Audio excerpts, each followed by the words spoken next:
Plus de 17 millions d'électeurs du Mozambique sont appelés mercredi 9 octobre à choisir leur président, les parlements et les gouverneurs de province lors d'un scrutin qui s'annonce tendu.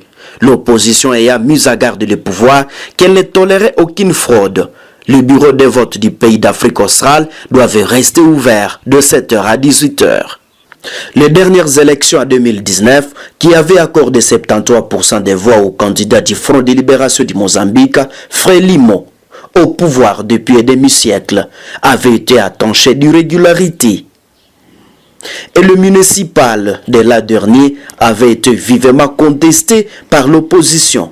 Je cite, « Nous n'avons aucun doute, nous allons gagner », a lancé devant une foule colorée de rouge dimanche. Le président sortant, Philippe Nyusi, qui partageait l'estrade avec le candidat du parti à sa succession, Daniel Chapo, 47 ans, ancien gouverneur de province, sans expérience gouvernementale.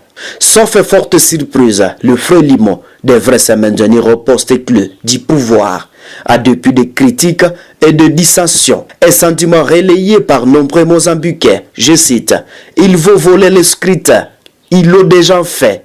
Et il va le refaire. » Le Frelimo passe toujours à force, assure sur un marché de la capitale José, 29 ans, soucieux de conserver son anonymat.